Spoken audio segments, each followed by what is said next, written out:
if we mess it up bad enough, maybe they'll send us a message and tell us how to pronounce it. Yeah. There you go.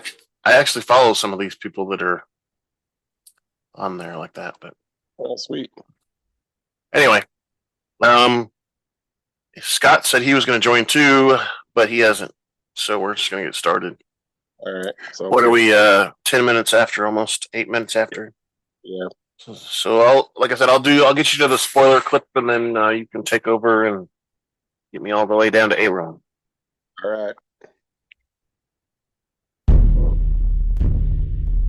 Welcome to the Rebel Alliance Briefing Room podcast. We are here to podcast about anything and everything Star Wars with you.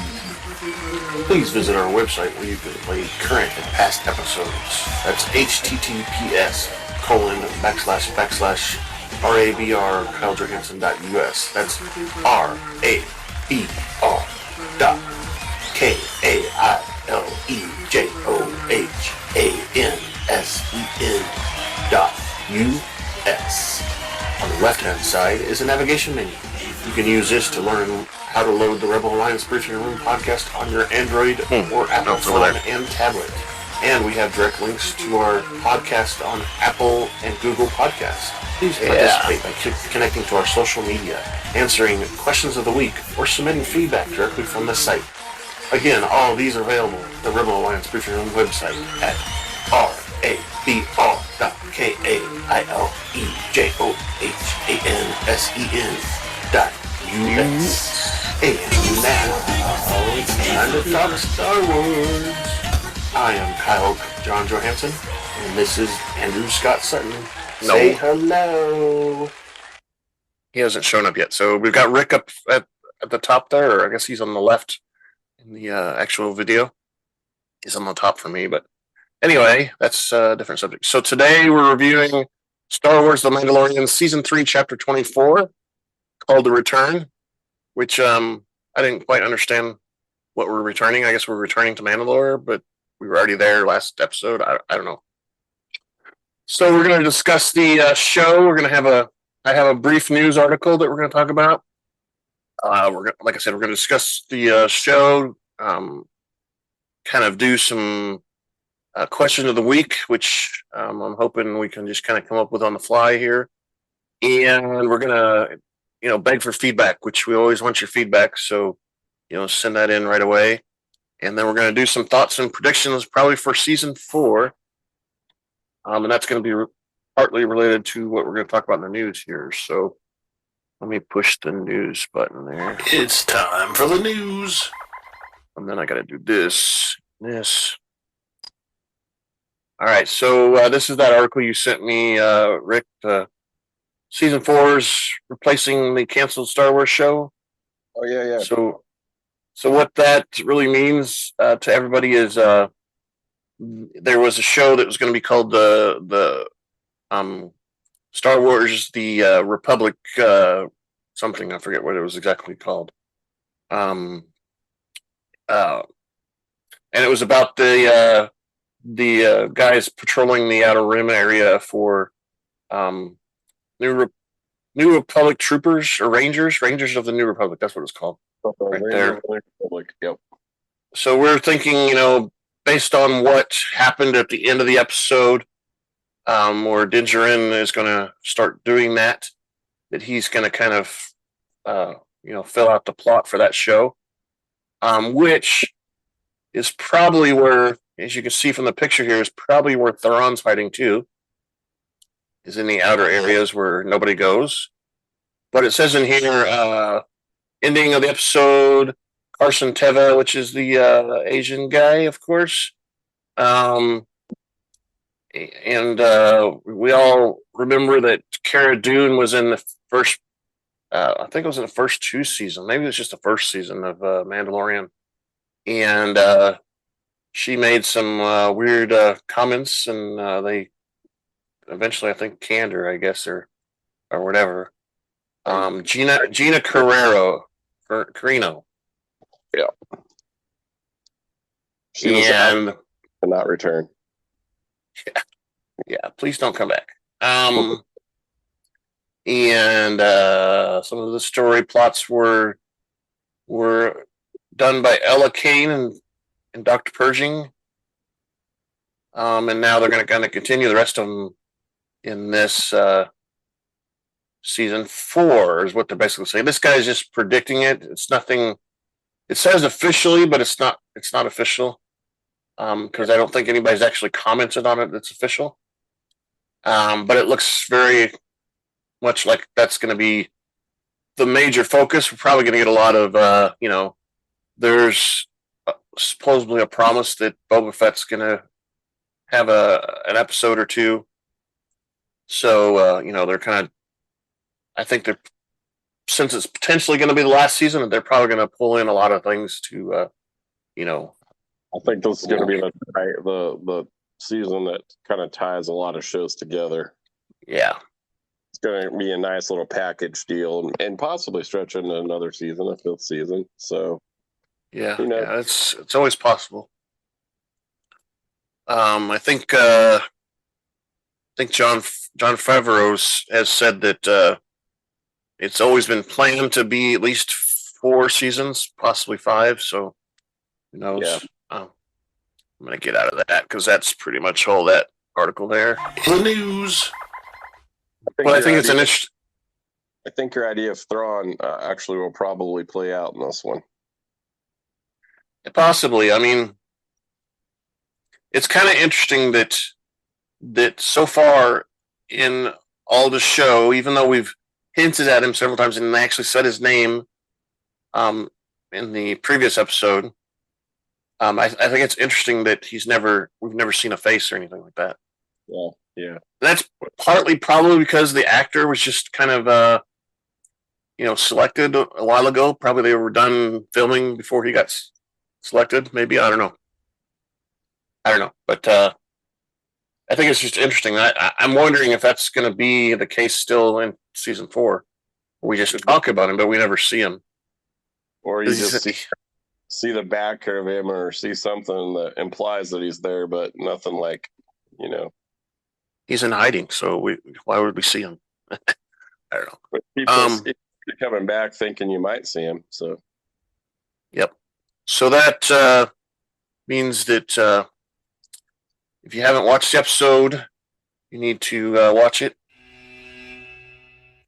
Because we kind of spoiled you already, but we're going to get through it. We're going to see if Rick can read some stuff here about the show. Sweet. Yeah, I'm going to stumble through some of these names, so forgive me if I mispronounce them. My apologies if you're watching. All right, so our director for this episode was Rick Famuyiwa, I believe. The writer, obviously, was Jon Favreau. It was edited by Racheal Goodlett Katz and Jeff Seibenick. Our music themes were by Ludwig Goransson, and that was the music score by Joseph Shirley. And then that leads us to our cast for this episode. Obviously, Din Djarin was Pedro Pascal. His body double for Din Djarin is Brendan Wayne. And the stunt double is Lateef Crowder. I believe I pronounced that right. Katan was Katee Sackhoff. The Armour was Emily Swallow. Navarro Copper Droid was Parvesh Cheena. The Anzellan crew was Shirley Henderson. Koska Reeves was Mercedes Varndo. Axe Woves was Simon Cassandias. And then we've got our favorite character, Mr. Moff Gideon, Giancarlo Esposito. Grief Cargo was Carl Weathers. Our fleet commander was Travis Parker. Ragnar was Wesley Kimmel. The Snivian bartender was Misty Rosas. I don't remember that character. Captain Carson Teva, Paul Sun, Wang Li, IG-12/IG-11. I believe this person is Takai Watita. And then our survivor scout was Charles Baker, and our survivor captain was Charles Parnett. And my apologies if I mispronounced any of those. The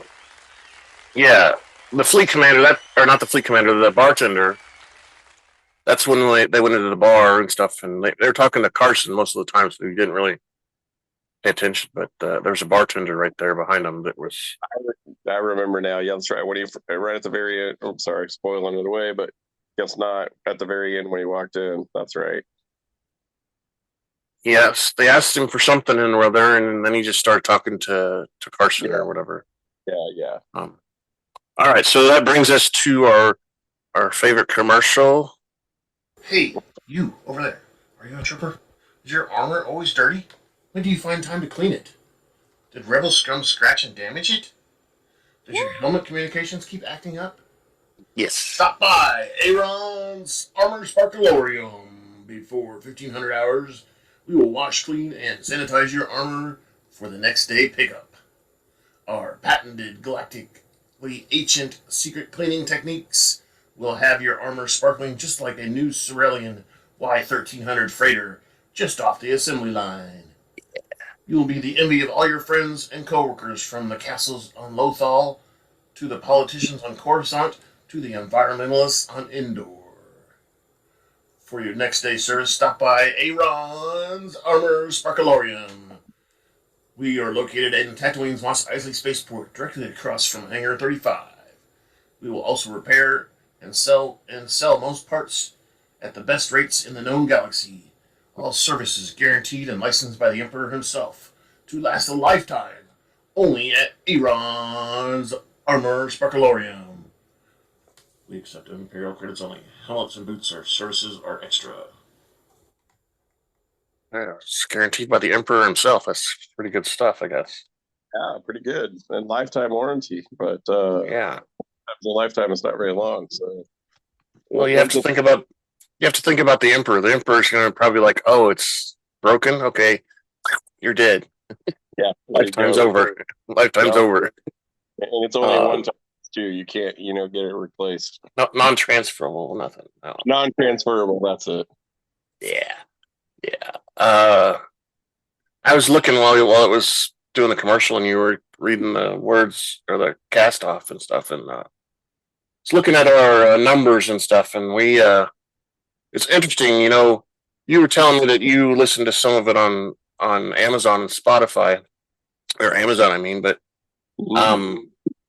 I know a couple people that say they listen on Spotify, and I'm not seeing numbers for Spotify at all, which is weird. Oh, really? Yeah.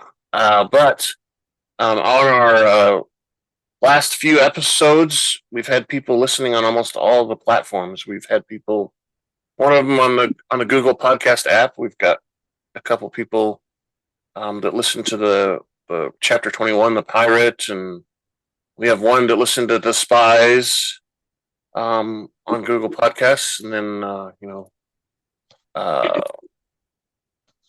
we didn't have any feedback from anybody on anything so far, but yeah, like I was saying, Spotify's not showing anything, which is weird, but yeah, those, and then of course on YouTube we've got, I showed you guys before, we have over 46 people have viewed our podcast on video for the last episode, the Spies episode, and then 40 for the previous one. Which one is that? That was Guns for Hire. That my prediction did not come out like I anticipated. I just no Grogu. So I would have put money on it. I would have put money on it, but now I'm excited. Yeah, that's part of the reason why we have so many views. Is what I was getting at. Is I tried to publicize that quite a bit. I would either say watch our episode to see, because we're gonna tell you, Grogu dies, or does Grogu die, or I did that like 5 or 6 different ways on Twitter, and it got us some traffic. It got quite a bit of traffic in some areas, but it's interesting. Like I was telling you, we got 46 people that were listening or that viewed the previous podcast, and it says that the average duration was, I think this is minutes. The average duration was 2 minutes and 9 seconds. Really? Well, we had one episode earlier on. This season was chapter 4 or chapter. It was episode 4, and we had 88 people listen to it, but only 1 minute and 48 seconds on average. So the majority of them would hit it and like, oh, I don't want to do that and go away. But there's a few that actually listen to it. I think I saw that at least 4 people listened all the way through. Watch time in hours, 5.3 hours. So some of them watched it all the way. That previous episode was that long one we did where it was about an hour and a half long. But so anyway, before we get into that, so again, we're doing The Mandalorian Season 3, Chapter 24, The Return. Originally aired on April 19th, was 42 minutes long, and we're still in the 9 after the Battle of Yavin, which means we're at a point where you're going to grab your favorite beverage and join us in the Rebel Alliance briefing room. All right, so we start out as Bo-Katan is leading the surviving Mandalorians to safety, and she tells Axe Wolves that Moff Gideon has set up a base on Mandalore and is sending his starfighters to attack their Mandalorian fleet. She tells him via comlink to evacuate the capital ship and use it as a decoy. Since they can't beat them in space, she says they will have to fight on the ground. And Wolf says he's entering the upper atmosphere and will carry out her orders.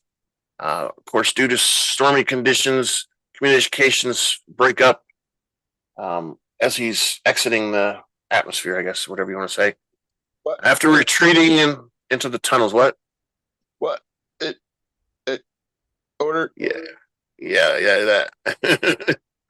After retreating into the tunnels of Sundari, Bo-Katan and her warriors exchange fire with Gideon's Imperial armored commandos. And that's when they come down from above, I think, and they're all like, oh, that looks like more Mandalorians or something. No, they're not. And they use some thermal charges to blow up those guys. Djarin is being escorted by the commandos through the corridors of Gideon's base, but he breaks free of his captors suddenly and starts fighting them. I think he's pretending like he's passed out or whatever, and then all of a sudden he jumps up and starts beating on him. And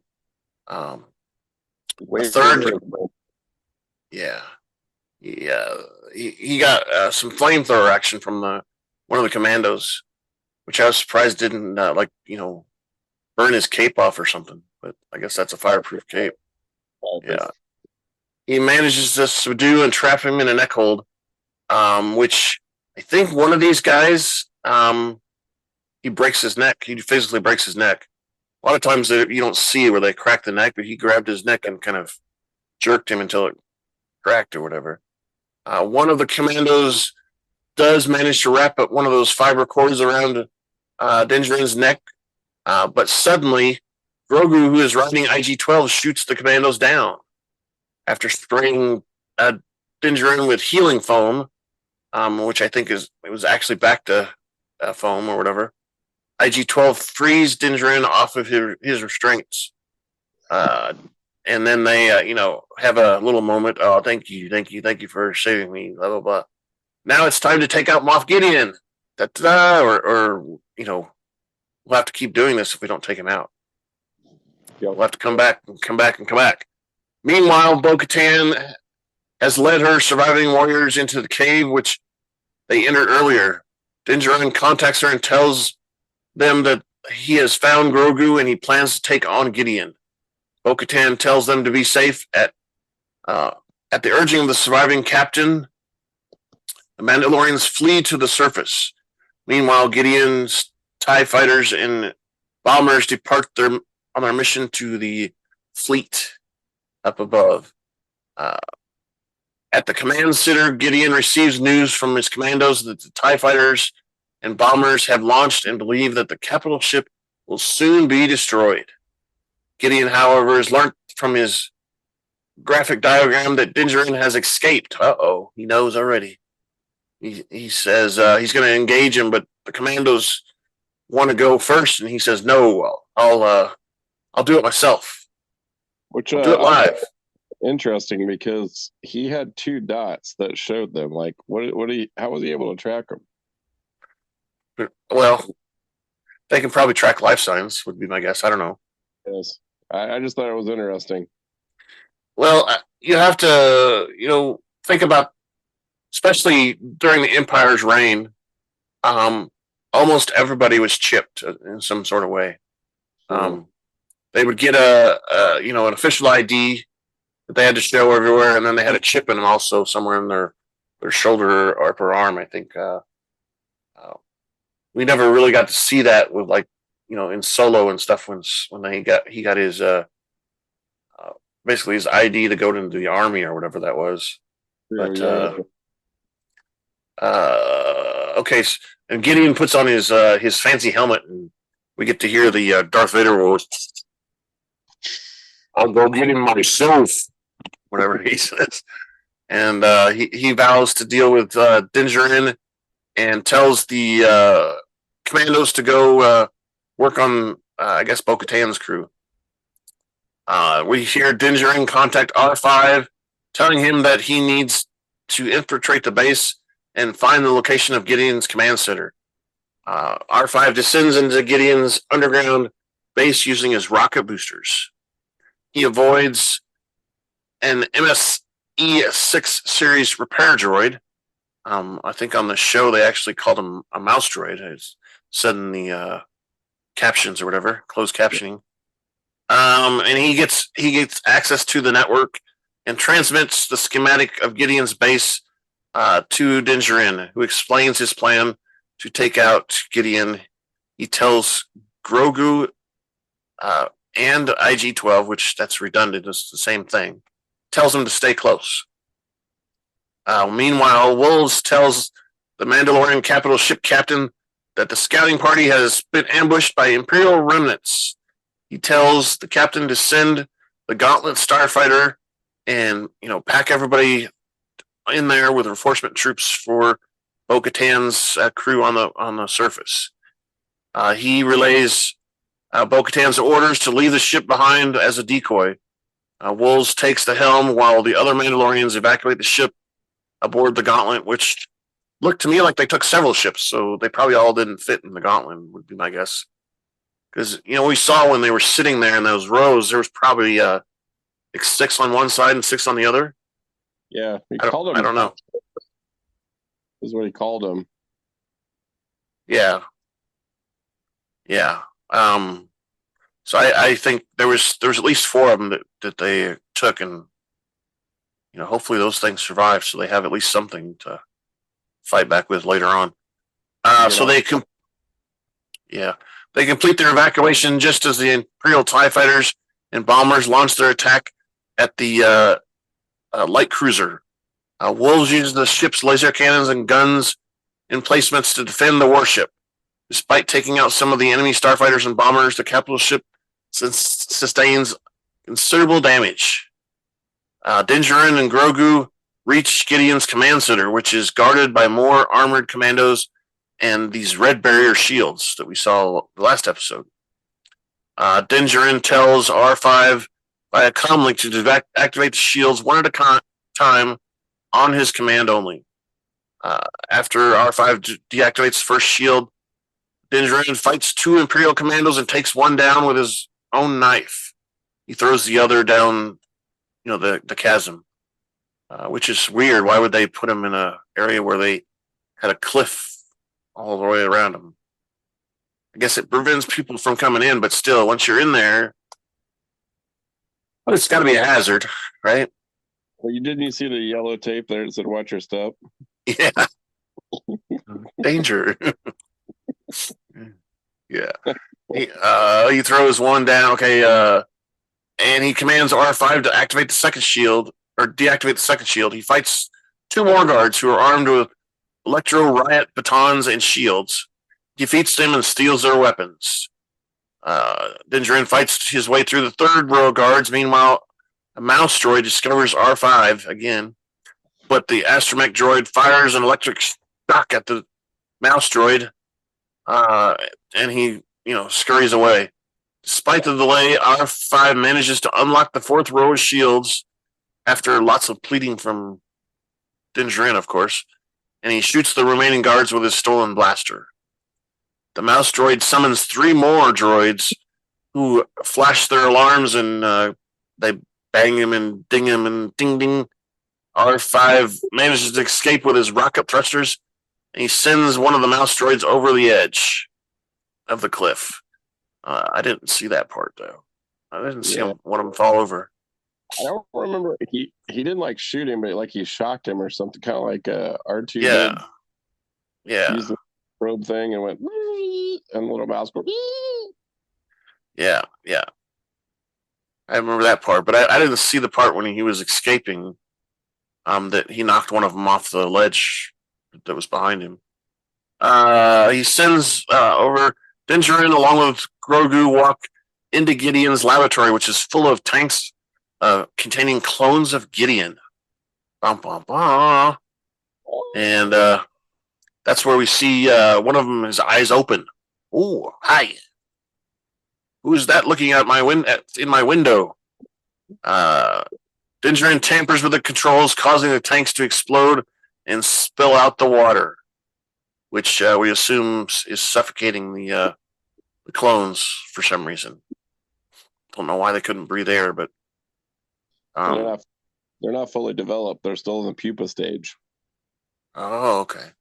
I was really surprised though, because I was kind of anticipating maybe a little bit of Snoke there going on. Yeah, well, I mean that technology is probably where Snoke was first, how he was first conceived, I would guess. Yeah. But I don't. He made it sound like when he was talking to his circle of guys the other episode that, he was denying that he was doing cloning. He said that's your realm or whatever. So if he was working on that and was able to do that, how did that technology get transferred? Because we know our crew supposedly destroyed the base. We saw at the end, which we'll talk about in a minute, that not all of it was destroyed. There was still quite a bit there that looked like it was set up, which I'm sure they'll use. They'll probably use all the weapons and stuff from there to reinforce the Mandalorian troops and stuff that are left. That Moff had spies, so yeah. Spy, so. Yeah, that's the other weird thing that didn't really get resolved during this episode is Ella's a spy, but who are the other ones? Why is there an S on the end of that thing? And I read a short, brief article about that where Jon Favreau said that people are taking the title too literally. But I think I don't know if that's a true statement or not from him, or if that's just someone trying to, explain away why there wasn't any resolve in that. So, all right. So we see the tanks explode and spill out the water, and then we switch to the survivor captain leads Bo-Katan and her followers into a lush surface cave full of plants. When Costa Reeves asks if they live here, Captain explains that they survive using hideouts and food caches scattered throughout Mandalore. The captain explains that they have predators above and underground.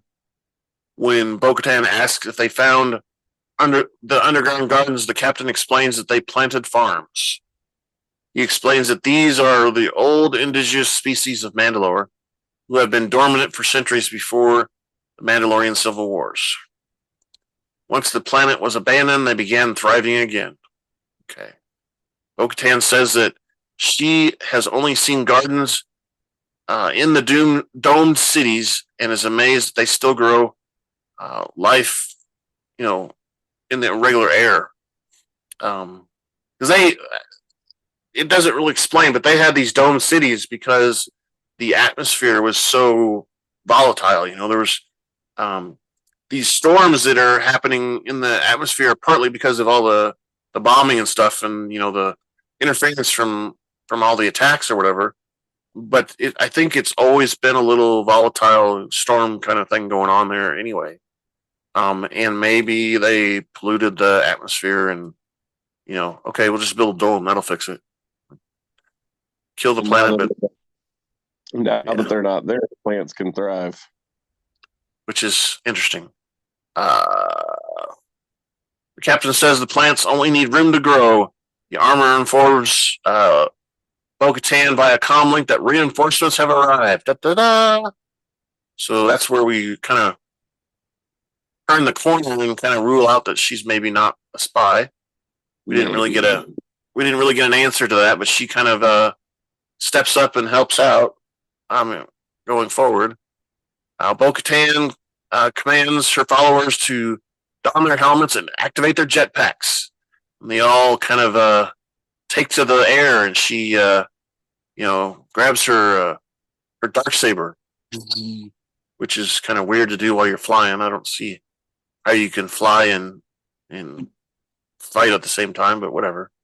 The Mandalorians fly into a chasm above Gideon's base and battle Gideon's armored commandos in the air, who also have jetpacks. Bo-Katan slices several of them with her Darksaber. The Armour also shoots several of the enemy shoulders, which that's incorrect. She doesn't shoot them; she bangs them with her weapon, her tools. That big hammer thing, yeah. Which is made out of Beskar, I'm sure. Meanwhile, Djarin and Grogu enter Gideon's command center. Gideon enters through a second door and is furious that Djarin has killed his Force-sensitive clones before they could draw their first breath. See, he said Force-sensitive, so they already had some sort of Force in them. Could wield the Force. Djarin fires at Gideon, but his blaster bolts bounce off his Beskar armor. Djarin charges at Gideon with his jetpack, but Gideon hurls him aside. It's interesting because Gideon's suit is more robotic. It enhances his abilities more than I think it does some of the Mandalorians. Mandalorians, have the strength already, and he uses robotics, I think, to kind of increase his strength, seems like. Kind of Vader-ish. Yeah, kind of Vader-ish. Which several rumors out there have said that, is that actually Gideon or is that one of his clones? It could be one of the clones. Guess we'll find out, right? But it would be a smart move to send a clone in instead of himself, but we didn't really see anything that made that true or not. But anyway, the Praetorian guards show up and join the fight. I think Gideon kind of backs off or something. He goes into another room again, and they have their electrostaffs, and before they can subdue him, Grogu arrives. Hey, Daddy, and distracts them. No. Yeah, he says no.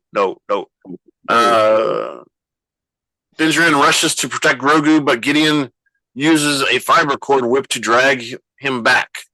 Meanwhile, Bo-Katan shoots an armored commando. Oh, she shows up now, too. Causing him to crash into another. The Armour takes out more commandos with her hammer. Ding, ding. Bonk you in the head. Bonk. The Praetorian guards hack off IG-12's arms, but Grogu jumps to safety onto a pair of overhead platforms, which I thought they were overhead light things, but whatever. Gideon burns Djarin with his flamethrower, but is unable to scorch his armor. Gideon gains the upper hand due to his Dark Trooper armor. Meanwhile, Bo-Katan takes down more Imperial armored commandos in aerial combat and rams into Gideon before she can finish off Djarin.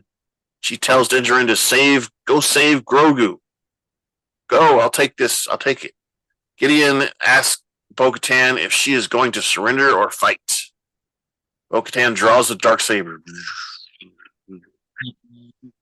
In return, prompting Gideon to draw his purple electric staff. Meanwhile, Grogu force jumps one of the Praetorian guards, cuts off part of the platform, and he lands, causing Grogu to fall. Grogu cries out in fright. But then all of a sudden, Djarin arrives. Da-da-da, I'm here to save you, baby. He shoots the Praetorians on the back. One of the Praetorians manages to ensnare Djarin with a electro chain whip, but Grogu uses the Force to hurl one of the Praetorians aside. Back in the hangar, Gideon and Bo-Katan parry with their weapons. He manages to throw Bo-Katan against the wall. Meanwhile, Reeves fights with the Imperial Armored Commandos in the midair before throwing him down a chasm. While Djarin fights with 3 Praetorian guards, Grogu uses Force powers to prevent one or more from striking Djarin with their electro, swords. This allows Djarin to kick the attacker and shoots one of the Praetorians in the chest. Following a struggle, Djarin shoots the remaining 2 guards, with Grogu helping by using the Force.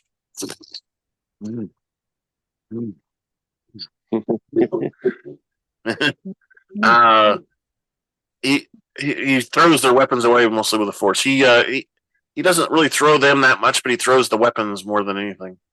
And then once they defeat him, Djarin compliments Grogu and says, "Thank you very much. You saved me. We work well together," or something. Yeah. Meanwhile, Axe Wolves radios Bo-Katan and Reeves, telling them that he plans to ram the flaming Mandalorian capital ship into Gideon's base. He tells them to evacuate their forces. Back at the hangar, Gideon gains the upper hand over Bo-Katan and pushes her towards the edge of the chasm. He demands she hand over the Darksaber, but she launches a renewed attack. However, Gideon is indomitable and uses his gauntlet to damage the hilt of the Darksaber. Looked to me like he crushed it. So he used throws motor grip or whatever and crushed it in her hand. Yeah. He removes her helmet, kicks her to the ground. Gideon taunts Bo-Katan that Mandalorians are weak without their trinkets. She retorts that Mandalorians are stronger together, which, somebody's there. Djarin shoots Gideon from behind and forces them to the edge. Above, Wolves escapes the capital ship by jumping out the back, and he plunges like a dagger down into Gideon's underground base. While the Mandalorians flee the doomed base, Gideon exchanges fire with Bo-Katan and Djarin, and Grogu uses the Force to hurl Gideon's electrostaff down the edge as debris rains down. Gideon is consumed by the Inferno, but Grogu uses the Force to create a bubble around Djarin and Bo-Katan. But Bo-Katan put a personal shield thing out there. Did you see that? Yeah, yes. She's trying to help too. With her little shield. Got this little shield, it's gonna protect me. Yeah. Shield. Yeah, I thought it was kind of cool because that's one of the only times we see a Force bubble like that, where you can actually visibly see the Force because the flames are going around it. Okay, so we find out that the fire Inferno consumed Gideon, so he's pretty much at least dead, right? We kind of saw his body turn a little crispy. He was a little well done. Yeah, a little well done. So we saw him die. So that's one thing. Like I said, maybe it's a clone and he's not really dead. But let's just. We saw someone who looked like Moff. Yes, exactly. It was a stunt double. Oh. All right. So following the defeat of Gideon, the Armour holds a ceremony in the living waters in the mines of Mandalore. Ragnar swears that he will take the walk of the way of the Mandalore and follow the words of the Mandalorian creed. She baptizes his helmet with water, stating that this is the way. And everybody else repeats, this is the way. Djarin arrives with Grogu and places him here on the edge, like, here's your present. Almost. Edge of the living waters, and Djarin tells the armor that Grogu is no longer a foundling, but an apprentice.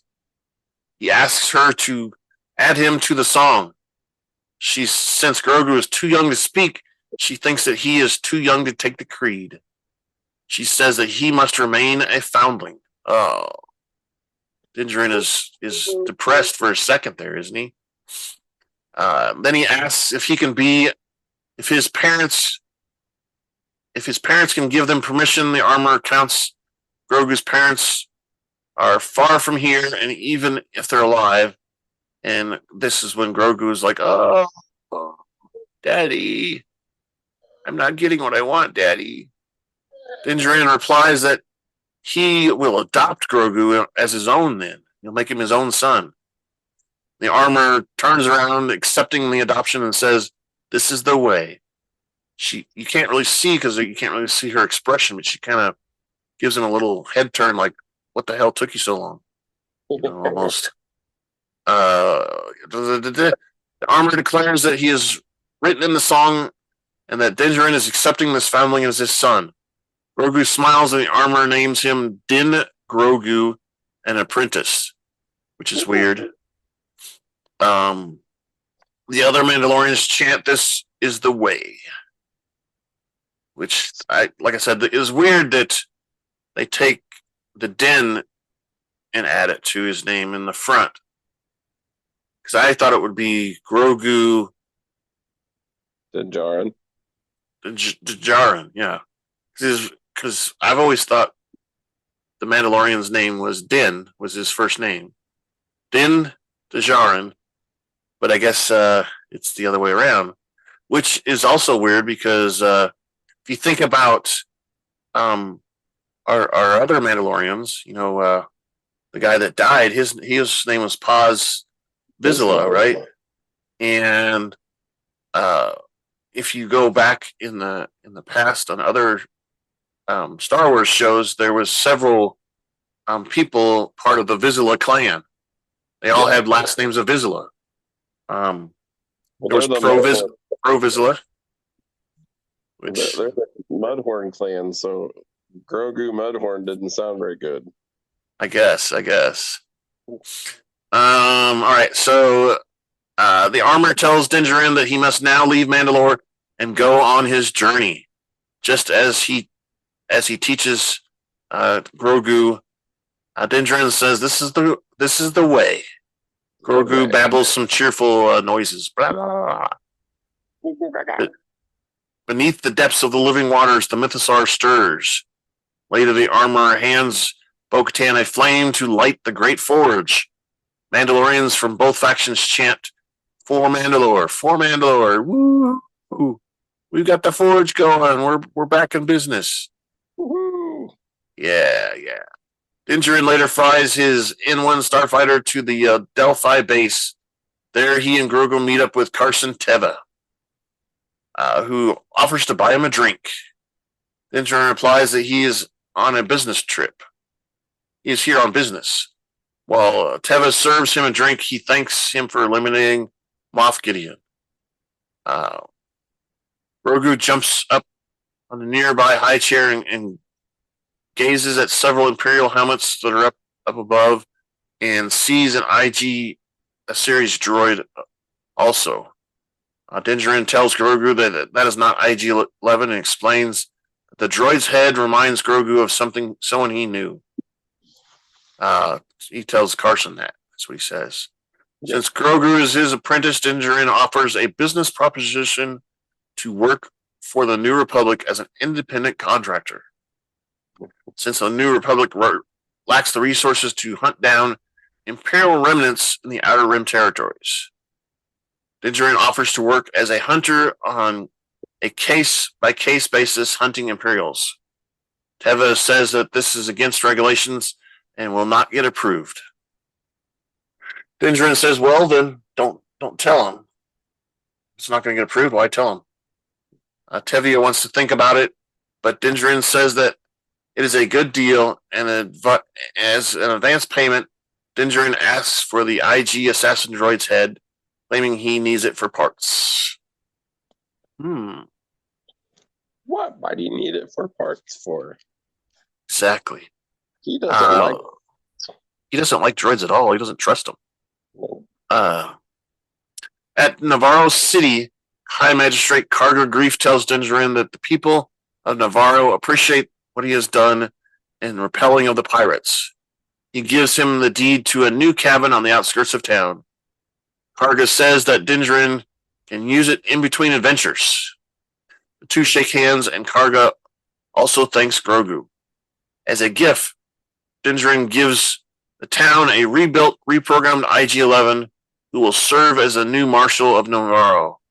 Several of the Anzellan droid smiths are also present, probably because they rebuilt the droid. He's greeted by claps from the crowd. IG-11 says he is here to protect and serve the citizenry of Navarro. At his new cabin, Djarin watches over Grogu levitating a frog, sits down and sticks his feet up. And we see the credits roll. Yeah. That was a pretty exciting episode. It was very action-packed, possibly, yeah. A lot going on. Yeah, I'm trying to think. So, yeah, I mean, basically we ended up with the Mandalorians are back in business and trying to refurbish the land. And we've got Moff Gideon is supposedly dead. Grogu is pretty comfortable with his Force stuff. And, of course, Djarin is now working for the New Republic as a ranger of sorts. So, pretty much wraps up the entire episode there. It's a pretty busy episode. Like you said, lots of fighting happened and stuff. Like you said, you were surprised that, your prediction didn't come true. I wasn't really. I knew Grogu. They couldn't kill Grogu, but I mean, he's the moneymaker, so you can't. This isn't Walking Dead. You can't kill the main character. I was thinking more Game of Thrones. That too. I killed the main character off every week almost. It seemed like there. Every episode. Especially the season premieres, they would get them good, or the season finales, they would get them good. Wipe them out. All right, so question of the week. I was kind of thinking something related to Djarin being New Republic Ranger. Wondering how much other stuff we're going to see, besides the Ranger part. I guess it's just an open question of kind of what anybody's predictions are for what's going to happen in season 4. Kind of think that lots going to happen, but the easy question is was it truly Moff Gideon or was it a clone? That's a simple, easy question. That's true. I've kind of mentioned it several times already too, so to get it in people's minds, but that's true. That's a good question. The other question is that when does Thrawn show up? Because we know he's there. We know he is in play. We know that he's made contact or has contact with people. So when does he appear? Yeah, I think I don't know. Moff Gideon was kind of the one that was kind of leading the charge to get him to show his face. So maybe he doesn't have as much urgency to do that now, but it's very possible, I guess, that he could show up, right away in season 4. Or maybe he does show up right away because now he thinks Moff Gideon's out of the picture. Yeah, Yeah, and I'm sure Moff Gideon would. He would probably use Thrawn because Thrawn has the power right now, but he's going to probably try to overthrow him. Would be my guess. Yeah, Moff Gideon's probably his only real threat. competition. Yeah, All these other guys are pretty formidable, but they're either in his pocket or they're just simply warlords. They're not really, they have no major ambition like Moff Gideon, I guess, did. But it was interesting though, because that was one of our first villains that didn't use the Force. Was Moff Gideon, right? So far in this thing, most of our other villains we've seen in Star Wars have all had the Force abilities.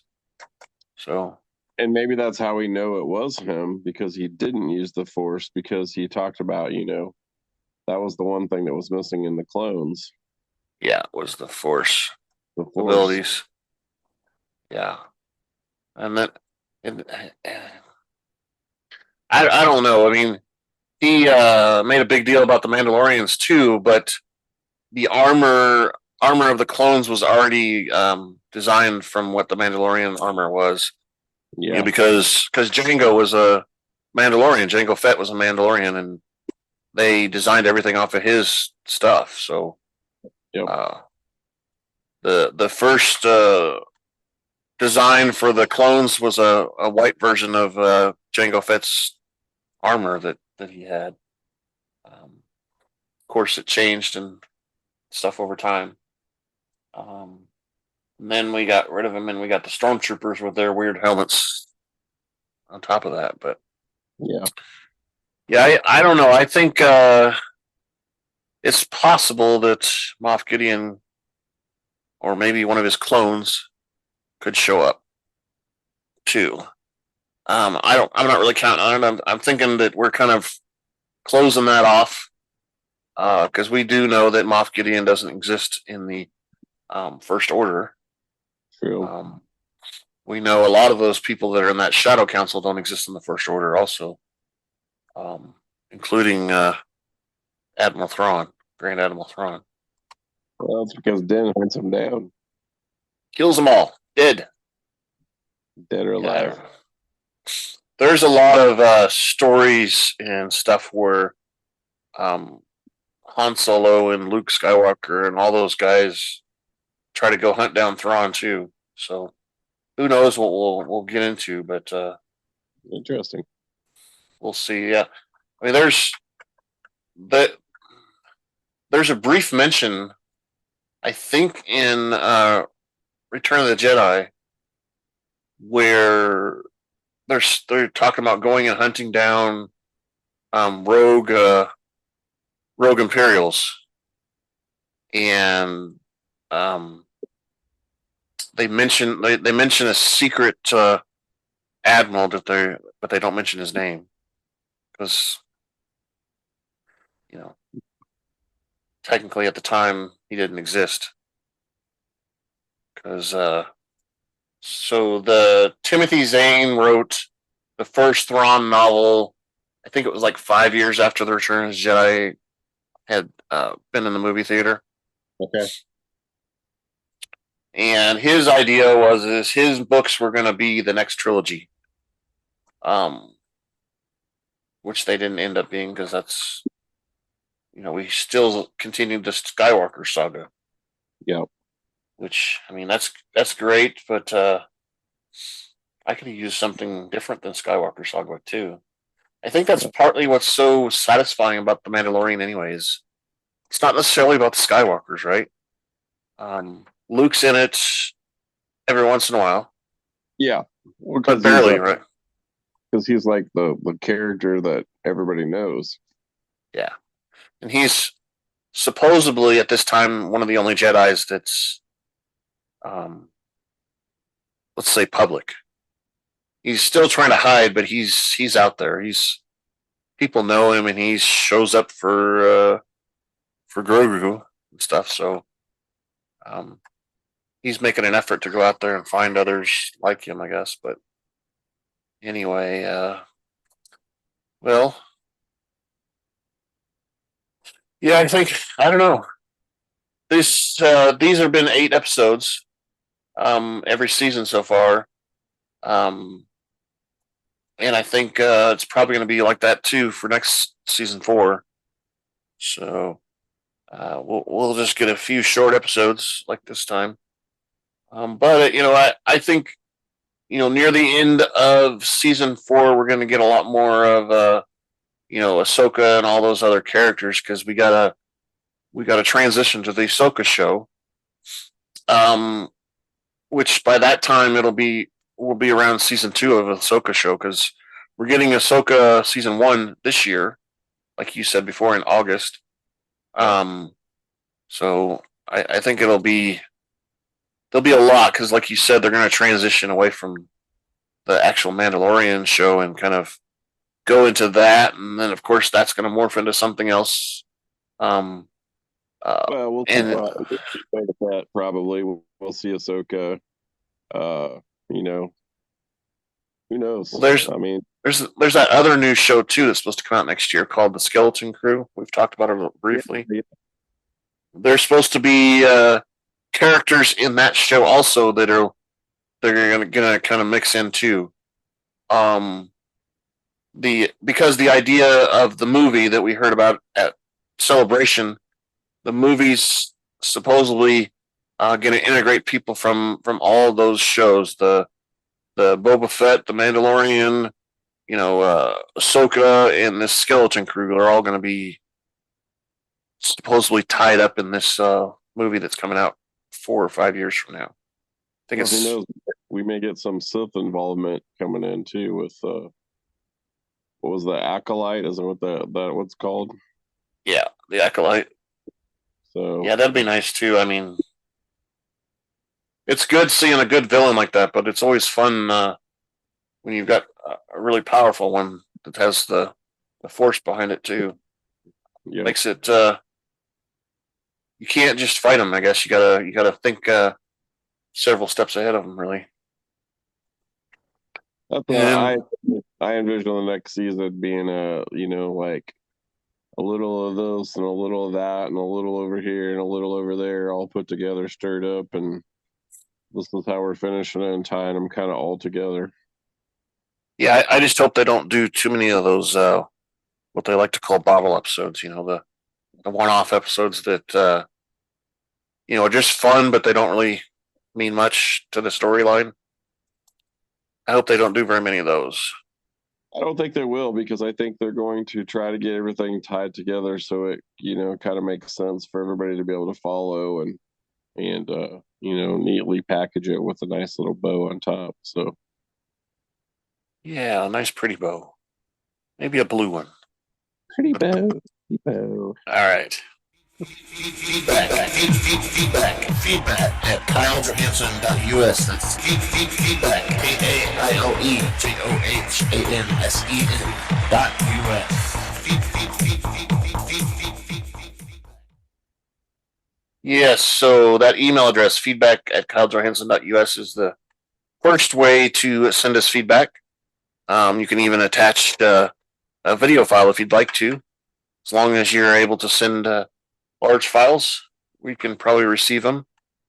We also have on the left-hand side of the website over there a link that you can click on that will send you to a feedback page.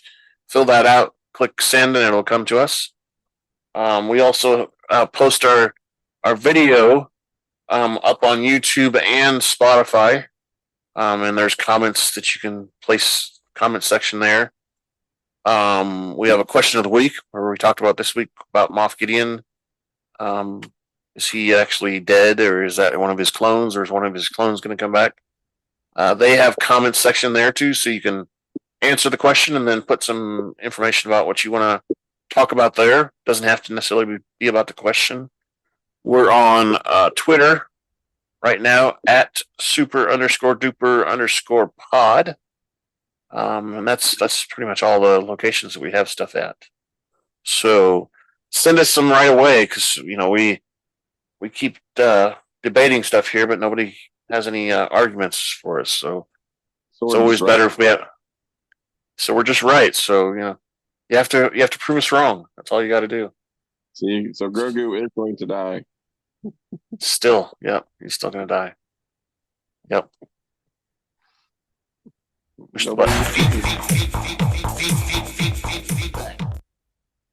All right, so we've asked for the feedback. Is there anything else you wanted to say about the episode, or what?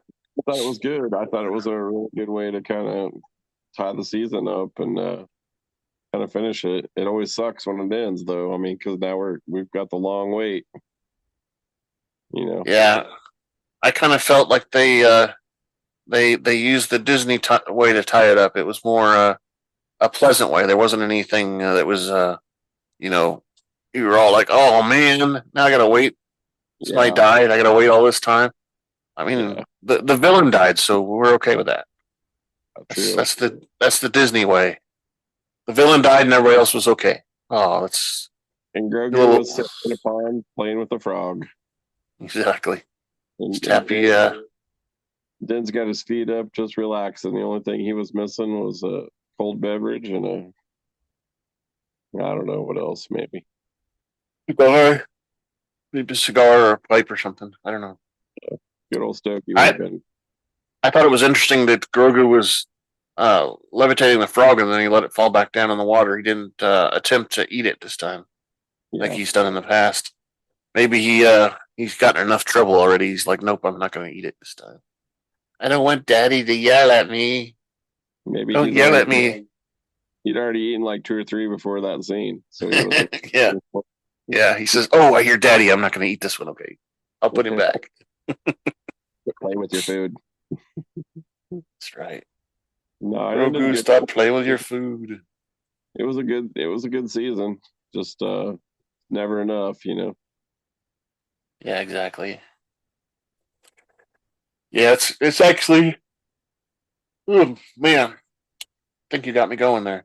It's the 8 episodes I think is a little too short, but I don't know. It could be maybe 12 episodes, and that's probably about right, in my opinion. Get too many of them, and then you start to get kind of lost in the story and stuff. So, and you want 16 though, so make it 8 and call it good. Yeah. We're on 24, so what is that? 32 next time? Yeah.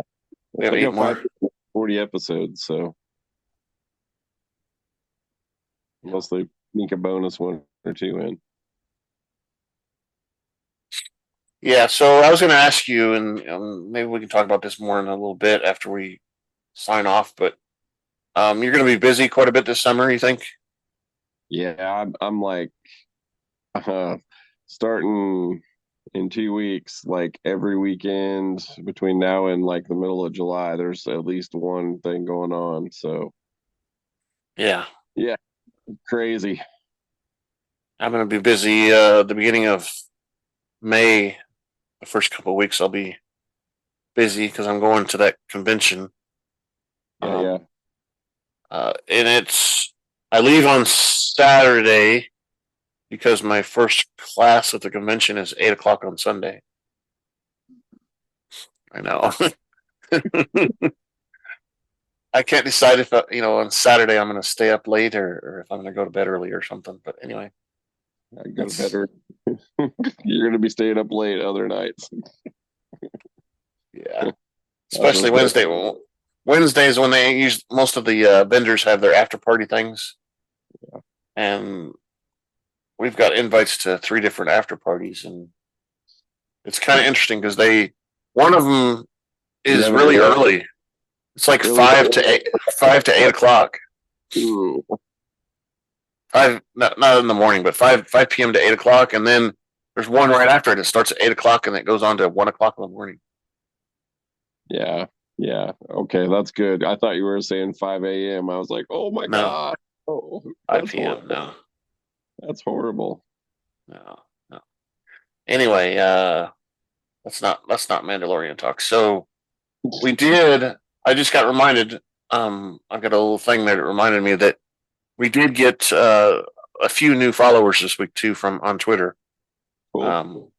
Still not very many. We're about 84 total right now, but we've been sitting around 80 for a while because I kind of actually manage that a little bit. Twitter now has you have the ability to remove a follower if you want to, and it sends them a thing saying that they've been removed or something like that. And basically, what you're doing is blocking them. They're not allowed to come back for a certain period of time. And I do a lot of those because we get robots and stuff, or it's these, weird teenager looking girls that are wanting to send me pictures all the time. I'm like, I don't want to get myself in trouble. You're out of here. Those make me nervous. Don't get me wrong. I like the pictures of the ladies, but these look a little young. I'm not going to do that. So, yeah. And then the FBI is knocking on my door. Hey, what are these pictures you got on your computer? No, you need to search. Yeah, so I kick them out. I probably kick out a couple every week. Actually, the last couple of weeks I haven't kicked anybody out, but so maybe they've gotten the hint now and stopped trying to follow me. But have figured it out. Yeah, maybe they figured it out. Then again, Elon Musk says he's been cracking down too, so maybe that's what it is. Could be. I doubt it though. All right, let's verified check. Yeah. No. Oh no.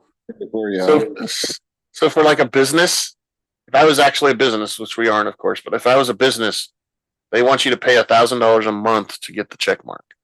But that's because you're going to be advertising. You're going to be putting up little tweets that are advertising your product. So they're technically saying, well, we need your money because you're advertising on our platform.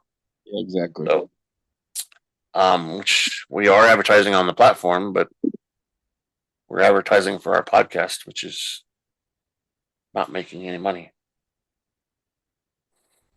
Not that we need to make money. Not that we need to make any. We'd have more than 84 people following us. Okay. As long as people are watching and giving us feedback, that's the important thing. Exactly. I don't care if it's one person a week or if it's 12 people a week. I don't care. As long as we got somebody, that's what matters. So we need to get you people to send us feedback.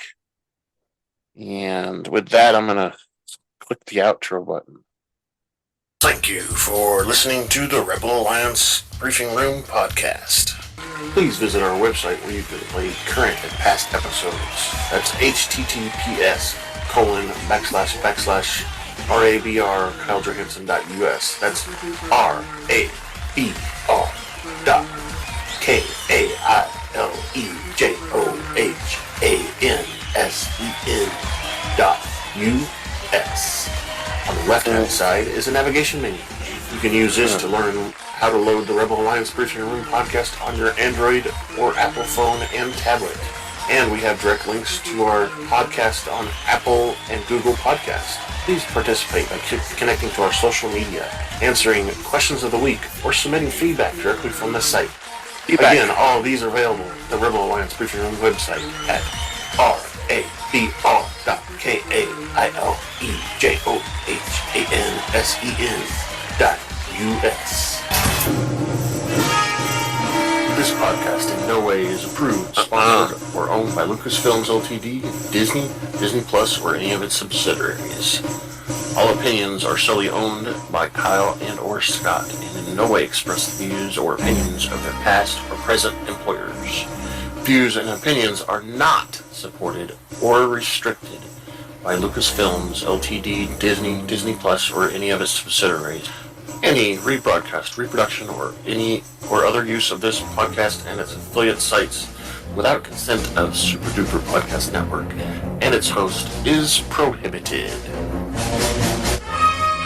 Don't do it. I am Kyle Johansson, and this is Andrew Scott Sutton. Say goodbye now. And Rick's over there. Say goodbye, everybody. Bye-bye. Push the button.